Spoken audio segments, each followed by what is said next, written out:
بسم اللہ الرحمن الرحیم۔ السلام علیکم عزیز سامعین، کاشان بصیرت کے یوٹیوب چینل پر آپ سب کو خوش آمدید کہتی ہوں۔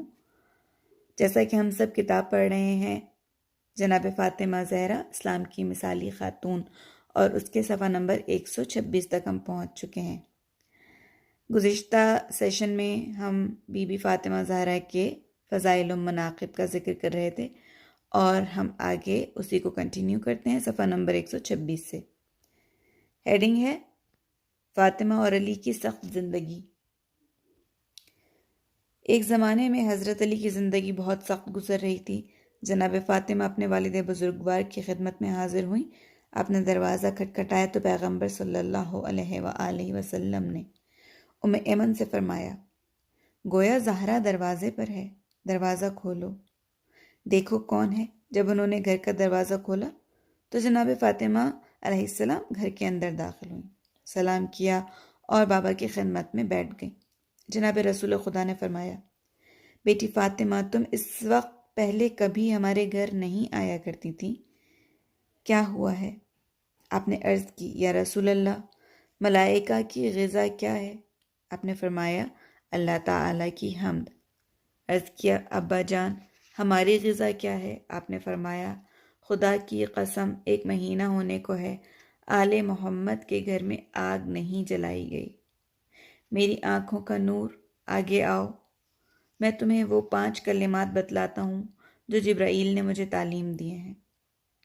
یا رب الاولین والآخرین، یا ذی القوۃ المتین، و یا ارحم المساکین، و یا ارحم الراحمین۔ جناب فاطمہ نے یہ دعا یاد کی اور گھر لوٹ آئیں۔ حضرت علی علیہ السلام نے پوچھا کہ کہاں گئی تھی؟ جواب دیا، دنیا طلب کرنے گئی تھی، لیکن آخرت کے لیے دستور لے کر آئی ہوں۔ حضرت علی علیہ السلام نے فرمایا کہ آج سب سے بہتر دن تھا۔ اس واقعے کا ریفرنس موجود ہے کتاب بہار الانوار کی جلد نمبر 43 صفحہ نمبر 125 پر۔ ایک دن پیغمبر صلی اللہ علیہ وآلہ وسلم نے جناب فاطمہ کی عیادت کی اور آپ کے احوال پوچھے تو آپ نے عرض کیا، ابا جان بیمار ہوں، اور اس سے بدتر یہ کہ گھر میں کوئی چیز موجود نہیں جو کھاؤں۔ آپ نے فرمایا، کیا یہ تمہارے لیے کافی نہیں کہ تم دنیا کی عورتوں سے بہتر ہو؟ ریفرنس ہے اس کا کتاب در السبطین صفحہ نمبر 179۔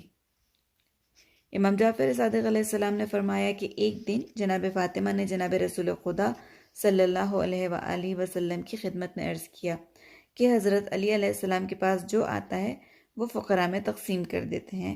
پیغمبر نے فرمایا، بیٹی فاطمہ، خبردار میرے بھائی اور چچا زاد علی کو ناراحت نہ کرنا، کیونکہ علی کا غضب میرا غضب ہے اور میرا غضب خدا کا غضب ہے۔ روایت ہے کشف الغمہ جلد نمبر 2 صفحہ نمبر 99۔ اسماء بنت امیس کہتی ہیں کہ ایک دن رسول خدا جناب فاطمہ کے گھر گئے، دیکھا کہ حسن و حسین گھر میں موجود نہیں ہیں۔ ان کی حالت پوچھی۔ جناب فاطمہ نے عرض کی، آج ہمارے گھر میں کھانے کے لیے کچھ موجود نہ تھا۔ علی علیہ السلام نے جب باہر جانا چاہا تو فرمایا کہ میں حسن اور حسین کو اپنے ساتھ باہر لے جاتا ہوں تاکہ یہاں روئیں نہ اور تم سے غذا کا مطالبہ نہ کریں۔ ان کو اٹھایا اور فلاں یہودی کے پاس چلے گئے۔ جناب رسول خدا علی علیہ السلام کی تلاش میں باہر گئے اور انہیں یہودی کے باغ میں ڈول کھینچتے دیکھا، اور دیکھا کہ حسن اور حسین کھیل میں مشغول ہیں اور ان کے سامنے تھوڑی مقدار خرما کی بھی موجود ہے۔ پیغمبر نے علی سے فرمایا کہ دن گرم ہونے سے پہلے حسن و حسین کو گھر لوٹانا نہیں چاہتے۔ آپ نے عرض کی، یا رسول اللہ، جب میں گھر سے باہر آیا تھا تو ہمارے گھر کوئی غذا موجود نہ تھی، آپ تھوڑا توقف کریں تاکہ میں کچھ خرما جناب فاطمہ کے لیے مہیا کر لوں۔ میں نے اس یہودی سے ہر ڈول کے کھینچنے پر ایک خرما مقرر کیا ہے۔ جب کچھ خرمے مہیا ہو گئے، انہیں آپ نے اپنے دامن میں ڈالا اور حسن و حسین کو اٹھایا اور گھر واپس لوٹ آئے۔ ریفرنس ہے اس کا کشف الغمہ جلد نمبر 2 صفحہ نمبر 99۔ ایک دن پیغمبر صلی اللہ علیہ وآلہ وسلم فاطمہ کے پاس آئے تو دیکھا کہ فاطمہ گلوبند پہنے ہوئے ہیں۔ آپ نے فاطمہ سے روگردانی کی اور چلے گئے۔ جناب فاطمہ آپ کی روگردانی کی علت کو بھانپ گئیں۔ ہار اتارا اور پیغمبر صلی اللہ علیہ وآلہ وسلم کی خدمت میں حاضر کر دیا۔ آپ نے فرمایا، فاطمہ تم مجھ سے ہو۔ اس کے بعد ایک غریب آدمی آیا تو آپ نے وہ ہار اس کو عطا کر دیا اور فرمایا کہ جو شخص ہمارا خون بہائے اور میرے اہل بیت کے بارے میں مجھے اذیت دے، خداوند عالم اس پر غضب کرے گا۔ ریفرنس ہے کتاب بہار الانوار جلد نمبر 43 صفحہ 152۔ اسماء بنت امیس کہتی ہیں کہ میں جناب فاطمہ کی خدمت میں بیٹھی تھی کہ جناب رسول خدا وہاں آئے۔ آپ نے فاطمہ کی گردن میں سونے کا ہار دیکھا۔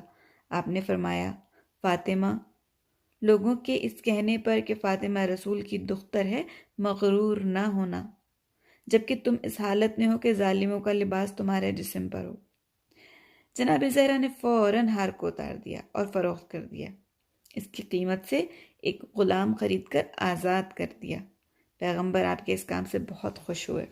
ریفرنس ہے نظم درالسمتین صفحہ نمبر 179۔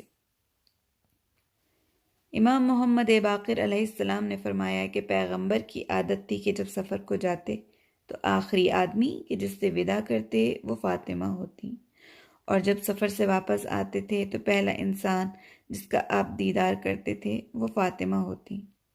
آپ ایک سفر سے جب جناب فاطمہ کے گھر آئے تو دیکھا کہ حضرت حسن اور حضرت حسین کے ہاتھوں میں چاندی کا دست بند ہے اور ایک پردہ بھی لٹکا ہوا ہے۔ آپ نے اسے تھوڑی دیر تک دیکھا اور اپنی عادت کے خلاف جناب زہرا کے گھر نہ ٹھہرے اور فوراً واپس لوٹ گئے۔ جناب فاطمہ غمگین ہوئی، اس واقعے کی علت سمجھ گئیں، پردہ اتارا اور حضرت حسن اور حضرت حسین کے ہاتھ سے دست بند بھی اتارا اور یہ کسی ذریعے سے جناب رسول خدا کی خدمت میں روانہ کر دیا۔ پیغمبر نے آپ کی آنکھوں کو بوسہ دیا اور آپ کی نوازش دی، اور دست بند کو مسجد میں جو فقراء رہتے تھے ان میں تقسیم کر دیا اور پردے کے ٹکڑے کر کے مختلف برہنہ انسانوں کو دیے تاکہ وہ ستر عورت کر سکیں۔ اس کے بعد جناب رسول خدا نے فرمایا کہ خدا فاطمہ پر رحمت کرے اور اسے بہشتی لباس پہنائے اور بہشتی زینت اسے عطا کرے۔ عمران ابن حسین کہتے ہیں کہ میں ایک دن جناب رسول خدا کی خدمت میں بیٹھا ہوا تھا۔ جناب فاطمہ زہرا وہاں تشریف لے آئیں۔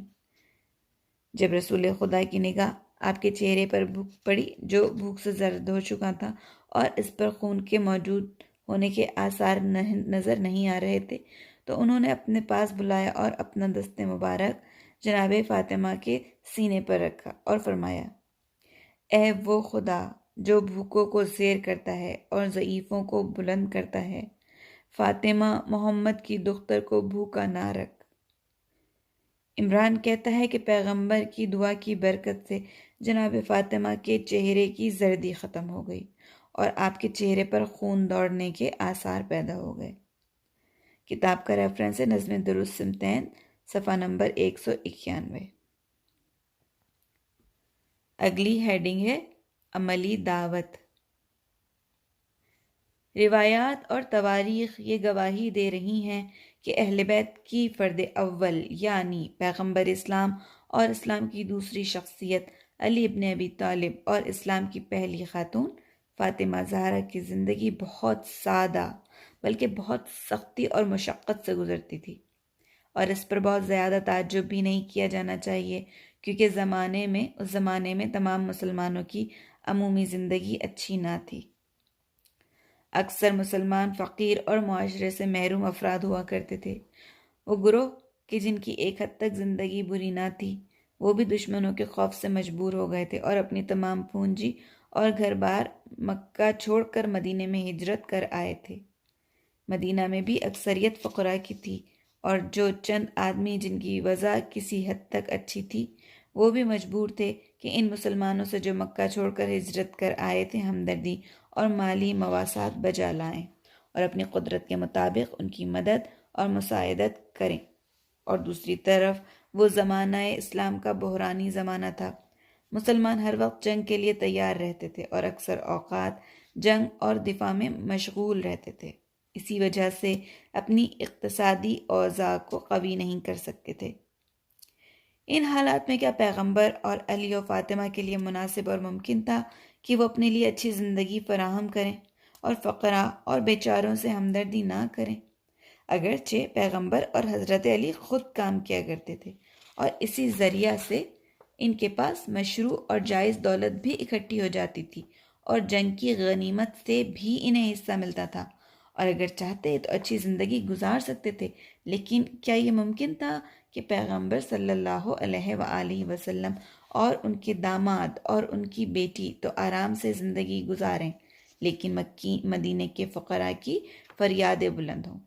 کیا یہ مناسب تھا کہ پیغمبر کی دختر تو گھر پر پردے لٹکائے رکھے اور مسلمانوں کی ایک جماعت کے پاس سطر عورت کے لیے کپڑے تک موجود نہ ہوں؟ کیا یہ ہو سکتا تھا کہ حسن اور حسین تو ہاتھ میں چاندی کے دستبند پہنے ہوئے ہوں اور مسلمانوں کے بچوں کی بھوک سے فضا میں آوازیں بلند ہو رہی ہوں؟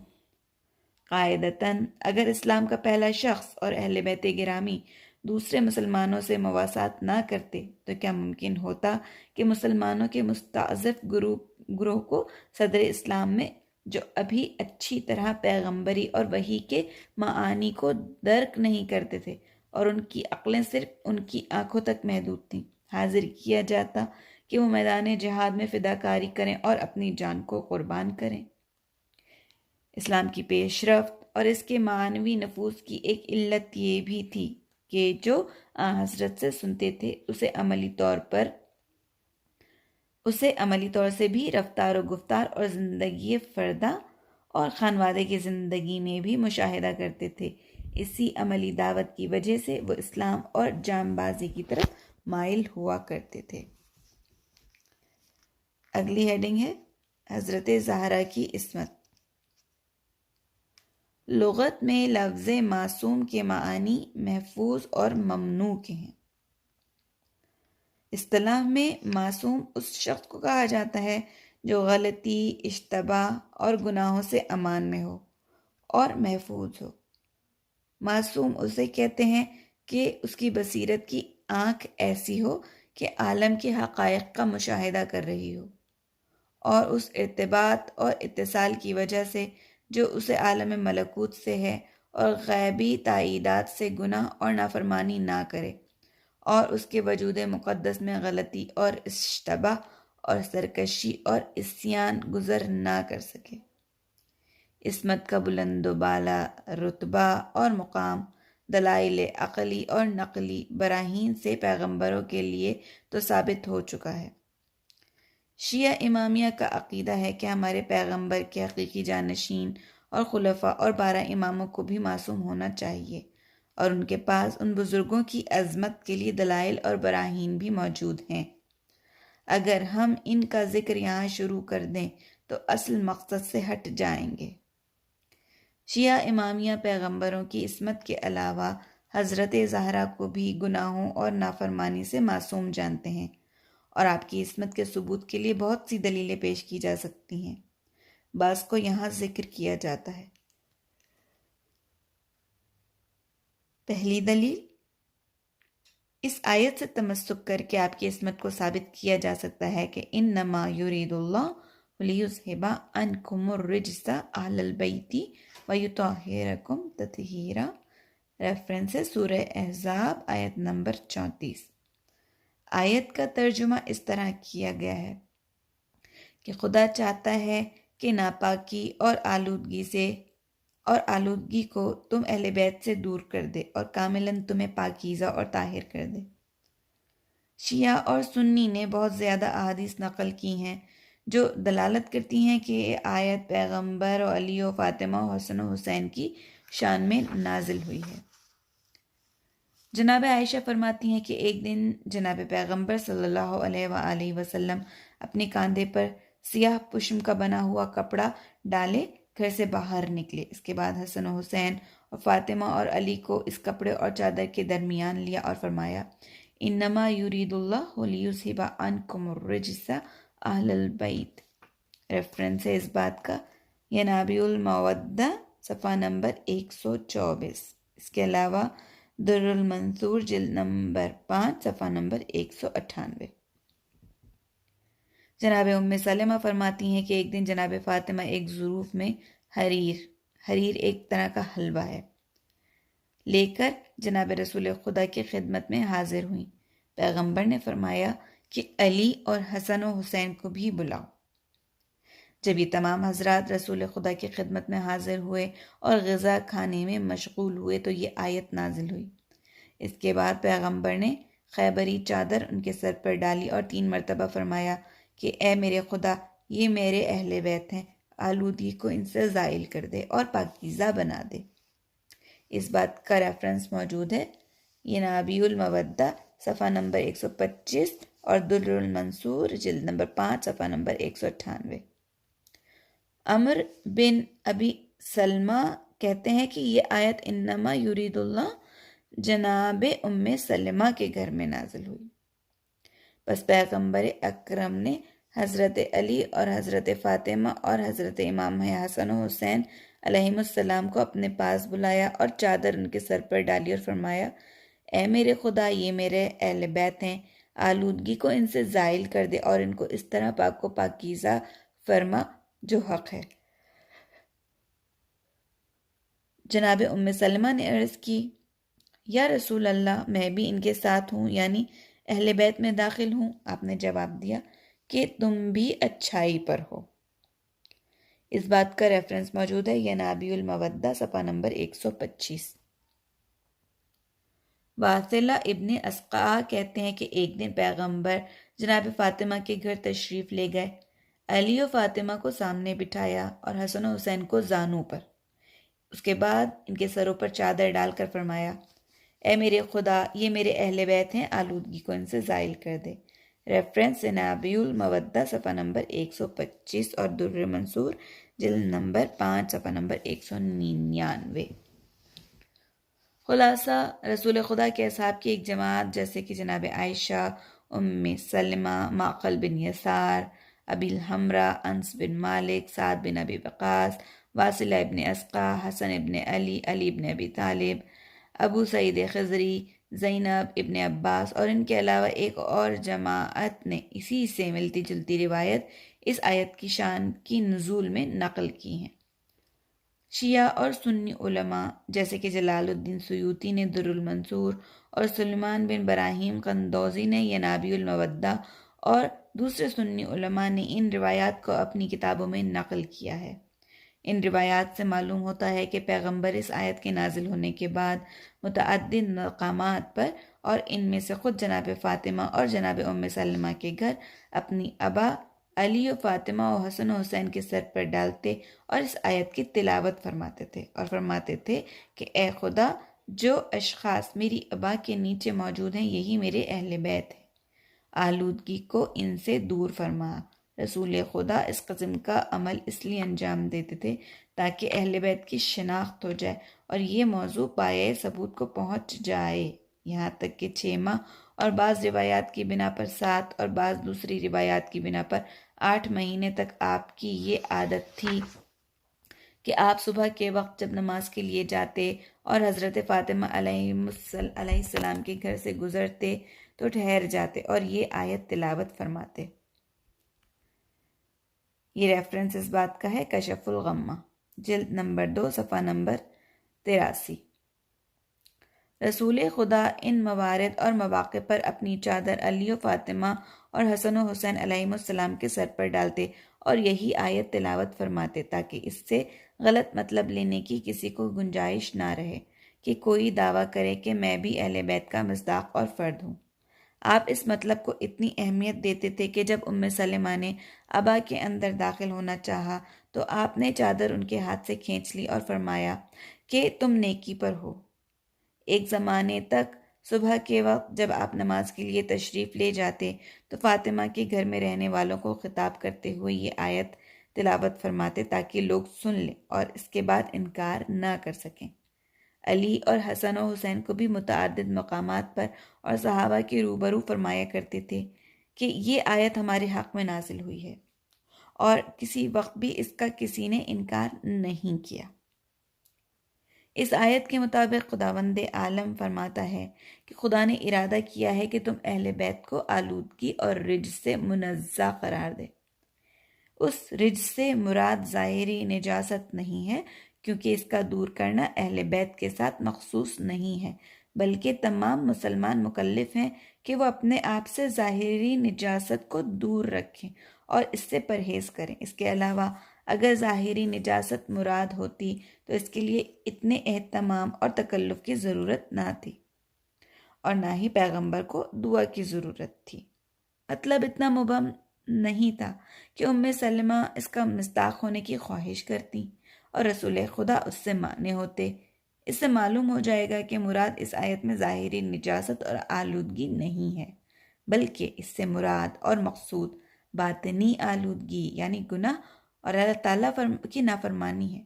لہٰذا اس آیت کے معنی یہ ہوں گے کہ خدا نے چاہا ہے اور اس کا ارادہ ہے کہ اہل بیت گناہ سے پاکیزہ ہوں، اور اس ارادے سے مراد بھی ارادہ تشریعی نہیں ہے، یعنی یوں نہیں کہا جا سکتا کہ خدا تعالیٰ نے اہل بیت سے طلب کیا ہے کہ وہ خود اپنے آپ کو گناہ اور معصیت سے پاک کریں، کیونکہ ایسا ارادہ بھی اہل بیت کے ساتھ اختصاص نہیں رکھتا، کیونکہ خدا بند عالم تمام لوگوں سے یہی چاہتا ہے کہ وہ گناہ کا ارتکاب نہ کریں، بلکہ اس ارادے سے مراد اس آیت میں تکوینی ارادہ ہے، یعنی خدا نے اس طرح مقدر کر دیا ہے کہ اہل بیت کا دامن معصیت اور گناہ سے پاک اور منزہ ہو، حالانکہ تمام بشر مختار ہیں کہ وہ علم اور ارادے سے گناہوں کو ترک کریں۔ پیغمبر نے بھی اس آیت کی یہی تفسیر کی ہے، یعنی گناہوں سے معصوم ہونا۔ ابن عباس نے رسول خدا سے روایت کی ہے کہ آپ نے فرمایا کہ اللہ تعالیٰ نے مخلوق کی 2 قسم کی ہیں اور مجھے بہترین قسم میں قرار دیا ہے، کیونکہ اللہ تعالیٰ فرماتا ہے کہ اصحاب الیمین ما اصحاب الیمین و اصحاب الشمال ما اصحاب الشمال، کہ میں اصحاب یمین سے اور ان سے بہترین میں سے ہوں، اور اس کے بعد اللہ تعالیٰ نے ان کی 3 قسمیں کی ہیں اور مجھے ان میں سے بہترین قسم میں قرار دیا ہے۔ اللہ تعالیٰ فرماتا ہے کہ فَأَصْحَابُ الْمَيْمَنَةِ مَا أَصْحَابُ الْمَيْمَنَةِ وَأَصْحَابُ الْمَشْأَمَةِ مَا أَصْحَابُ الْمَشْأَمَةِ وَالسَّابِقُونَ السَّابِقُونَ، کہ میں سابقین میں سے ہوں اور ان میں سے بہترین ہوں۔ پھر ان 3 قسموں کو قبیلوں میں تقسیم کیا اور مجھے بہترین میں قرار دیا، جیسے کہ اللہ تعالیٰ فرماتا ہے وَجَعَلْنَاكُمْ شَعُوبًا وَقَبَائِلَ لَتَعَارَفُونَ إِنَّ أَكْرَمَكُمْ عِندَ اللَّهِ أَتْقَاكُمْ۔ بس میں حضرت آدم کی اولاد میں سے پرہیزگاروں اور معظم ترین لوگوں میں سے ہوں، لیکن اس پر میں فخر نہیں کرتا۔ پھر اللہ تعالیٰ نے ان قبائل کو خاندانوں میں تقسیم کیا ہے اور مجھے بہترین خاندان میں قرار دیا ہے، جیسے کہ اللہ تعالیٰ فرماتا ہے انما یرید اللہ لیذہب عنکم الرجس اہل البیت ویطہرکم تطہیرا۔ بس میں اور میرے اہل بیت گناہوں اور معصیت سے معصوم ہیں۔ ریفرنس اس بات کا ہے در منصور جلد نمبر 1 صفحہ نمبر 199۔ اگلی ہیڈنگ ہے اعتراض۔ کہا گیا ہے کہ یہ آیت عصمت پر دلالت نہیں کرتی، کیونکہ اس سے پہلی آیت اور اس کے بعد کی آیات تمام کی تمام پیغمبر کی ازدواج کے بارے میں نازل ہوئی ہیں اور انہی کو خطاب کیا گیا ہے۔ اس قرینے کے لحاظ سے کہا جا سکتا ہے کہ یہ آیت بھی پیغمبر کی ازدواج کی شان میں نازل ہوئی ہے اور وہی اس آیت میں اس کی مخاطب ہیں، اور اگر اس آیت کی دلالت عصمت پر مان لی جائے تو پھر کہنا پڑے گا کہ پیغمبر کی ازواج گناہوں سے معصوم ہیں، حالانکہ اس مطلب کو کسی نے نہیں کہا اور نہ ہی یہ مطلب کہا جا سکتا ہے۔ لہٰذا کہنا ہوگا کہ اصلاً یہ آیت عصمت پر دلالت ہی نہیں کرتی، نہ پیغمبر صلی اللہ علیہ وآلہ وسلم کی ازواج کی مورد میں اور نہ ہی اہل بیت کے مورد میں۔ اعتراض کا جواب یہ ہے اگلی ہیڈنگ۔ علامہ سید عبد الحسین شرف الدین نے اس اشکال کو نقل کر کے اس کا جواب دیا ہے۔ ہم یہاں وہ جواب نقل کر رہے ہیں۔ پہلا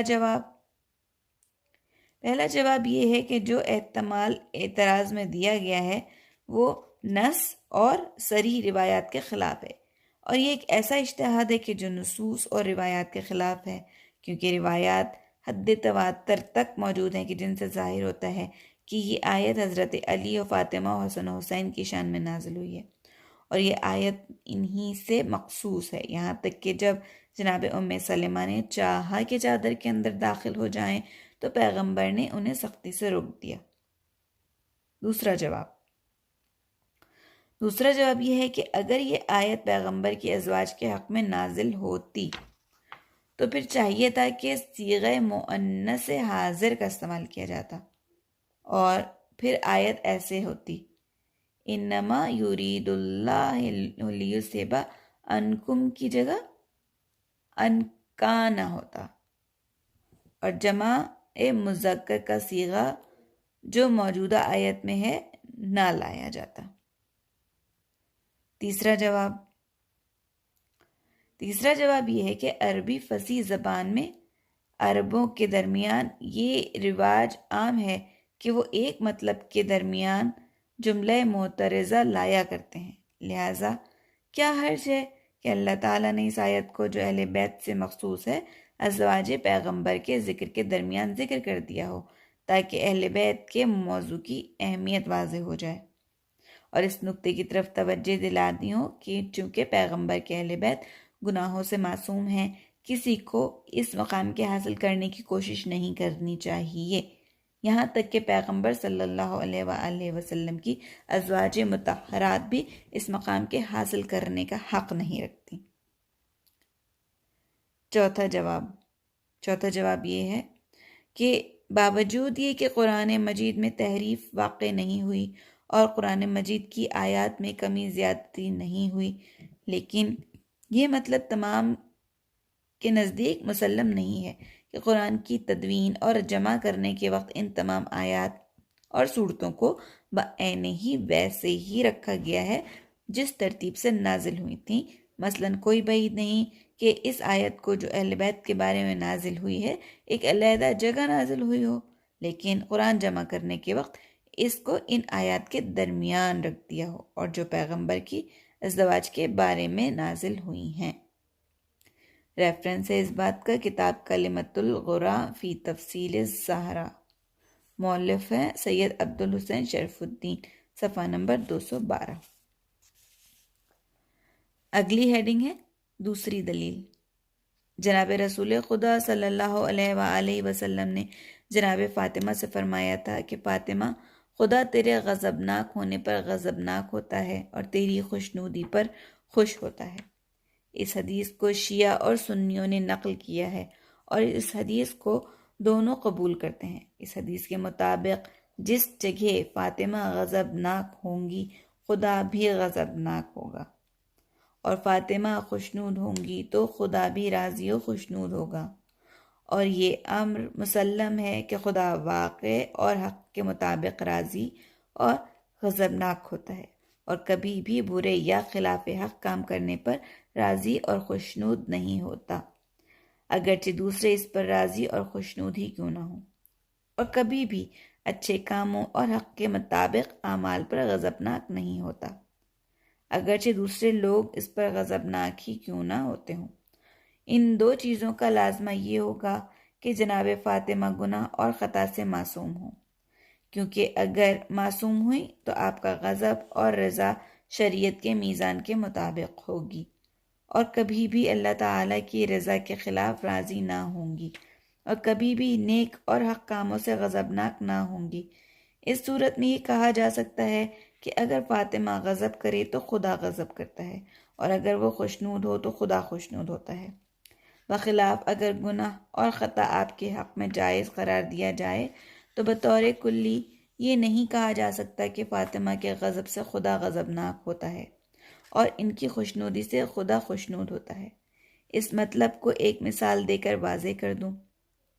فرض کریں کہ حضرت فاطمہ معصوم نہ ہوں اور ان کے حق میں اشتباہ اور خطا ممکن ہو، تو اس صورت میں ممکن ہے کہ آپ اشتباہ یا خواہشات نفسانی کی وجہ سے حق اور واقعے کے خلاف کسی سے کوئی چیز طلب کریں، اور اس کی وجہ سے ان میں نزاع اور کشمکش کی نوبت پہنچ جائے اور آپ کا مد مقابل اس مقابلے پر جو آپ کر رہی ہیں راضی نہ ہو، اور آپ کو مغلوب کر دے تو ممکن ہے کہ آپ اس صورت میں غضبناک ہو جائیں اور عدم رضایت کا اظہار کر دیں۔